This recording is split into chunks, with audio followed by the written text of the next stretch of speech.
All right, everyone. It comes down to basically these two quarterbacks on your screen, like which one is going to go first in this year's draft. These are the top two. Liberty's Malik Willis, favored to be the first signal caller off the board at minus 190. Kenny Pickett, plus 170 to go first and get some plus money on him.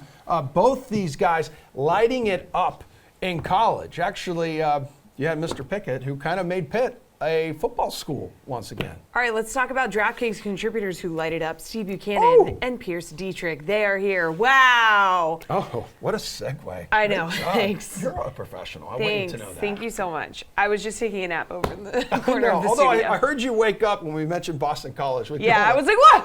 And then you went right back to sleep. And then I fell asleep again.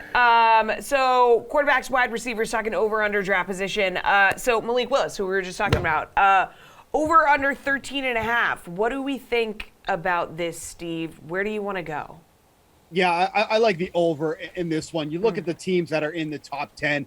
Are there teams in there that could use a quarterback? Absolutely. Is this the draft that you're going to be using a top 10 pick for quarterback? Absolutely not. Then you have the Commanders and Vikings. They're not going to be going QB at 11 and 12. So that really brings you to this number right here. So I think you're going over 13.5 for Willis here in this draft. Once we get into like the late teens, even in the early 20s, that's when I think the quarterback movement is going to start to pick up here. So I think over is the play in this one. Pearce, do you want to go over? This is just not a draft where you take a QB top 10. That is correct. Go with the over. Nothing has changed. This is a bad quarterback class. Don't buy into the hype, as if the teams are listening to me, but hopefully they have some common sense and don't overspend on a quarterback. The Panthers have too many holes. They've needed to fix their offensive line for years. Don't draft a quarterback. The Falcons have too many holes. This is not the time for them to get a quarterback. And really, there's no other place for these guys to go. Take defensive backs, take linemen, take the over. All right, dude. So let's go Kenny Pickett. Over under Pearce, 16.5. What do you want to do here? It's the same story. Take the over. And I mean, the fact that we're looking at the top quarterbacks and we're saying they're going to go in the middle of the first round tells you everything you need to know about the talent. And then you also just look at the needs of these teams. The teams that do need quarterback have more pressing needs, and they should not overspend a quarterback, especially when they can probably get a decent quarterback at the back end of the first round or maybe even the second round. So give me the over again. All right, Steve. I mean, it's a quarterback league. Some believe they'll go higher than many people anticipate.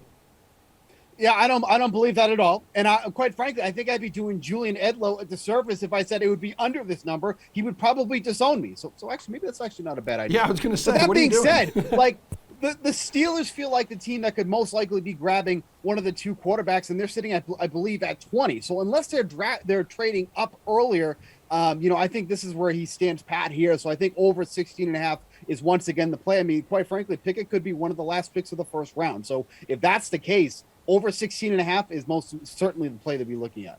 All right, Steve, let's just talk about the third quarterback selected. Cincinnati's Desmond Ritter is minus 200. Ole Miss Matt Corral plus 450. North Carolina's Sam Howell plus 550. Who's your money on? Yeah, I think Ritter's the one here. Obviously, he's the favorite of this one. The over-under on his draft position is at 30.5, which would really kind of make or break the quarterback position total as well, because that's set at 2.5 for the first round. So that could really be the breaking point right there, unless somehow Pickett ends up falling out of the first round, which some people have said could even happen. I mean, he's an excellent pocket passer. He can move around with his feet. That feels like a nice spot for the Seattle Seahawks. You know, they kind of had somebody who was like that before, but I think Ritter is going to be the third quarterback to go overall. Pearce, do you want to go with Ritter here? I don't want to go anywhere near this bet, to be completely honest with you, with Ritter being kind of the fifth guy earlier this season, but now we've seen him jump from 4,000 plus 4,000 to be, the first pick, to now he's up to plus 1,000. So, I mean, I saw one draft where he is going number 8 to Atlanta. I don't know what's going to happen with this third pick. I feel comfortable that 1 and 2 would be Willis and Pickett, but the third guy, I'm not going anywhere near. All right, Steve, wide receiver has been talked about quite a bit. 6 or 7 could be taken, heck, maybe even more. So how about Ohio State wide receiver Garrett Wilson here? 9.5, over or under? The wild card in this one is going to be the Falcons. They have a number of needs that they need to address, and wide receiver is obviously one of them. If they end up swiping Wilson at this spot, then obviously you hit it there. But if they pass on that, realistically, the most likely landing spot for Wilson after that is the Jets. So maybe we're talking about a top 10 pick here. So it really comes down to what you think the Falcons are going to do in this spot. They are the biggest wild card, I think, within the top 10 because they could go 2 or 3 different directions here. We're talking about overall talent. Wilson should be going to the Falcons. I think that's a good landing spot for him, but they end up passing on him. It's really going to be the Jets, or then he starts going into the early teens. So I think it's going to be under 9.5 because I feel like that's what it is. But I'm also just Steve Buchanan. I'm not a general manager, but I think under 9.5 is the right call. Pearce, you're a general manager. Which one would you bet? Yeah, I mean, Steve nails it. What's going to come down to is the Falcons today. The Jets aren't going to burn the 4th pick on the receiver. So if the Falcons fade it, then you've got the 10th pick is absolutely where the Jets will go with wide receiver.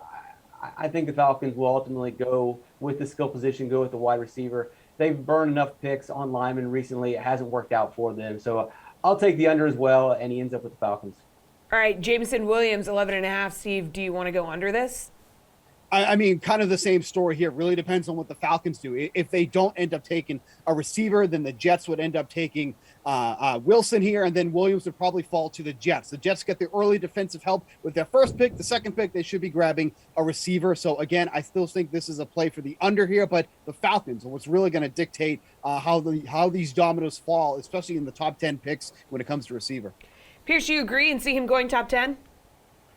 I think he's going to go over, and as Golick was talking about him possibly starting on the PUP list, the teams that need receivers immediately in the Jets and the Falcons, they really can't have this guy not starting at the beginning of the season. They really need to have something going if they want to have any season whatsoever. So I think that they're going to take a more active, available wide receiver and maybe try to get him later in the draft. All right, Pearce, over under first round receiver, 6.5. I'm going to go under. There's just so much talent that I think a lot of these teams are going to gamble and try to get one of these guys in the second round. And I think some of them will fall to the second round. There's tons of depth. You don't really have to press to get a wide receiver. And some of these teams are going to be patient, and they're going to sneak away with a good receiver in the second round. What's it going to be, Steven? Talking about this yesterday, I still like the under 6.5. If you had gotten this number before the trade with the Chiefs, you could have got 5.5. The over on that would have been, a really easy cash. But now we're here at 6.5. We're right on the number there. Could there be 7 receivers taken? Absolutely, especially once we get to the late picks in the first round here. But I still think under 6.5 is the play. I think this is a very defensive-heavy draft, which it usually is. But I think defensive is really going to dominate in the early picks here. So I'm still going under 6.5.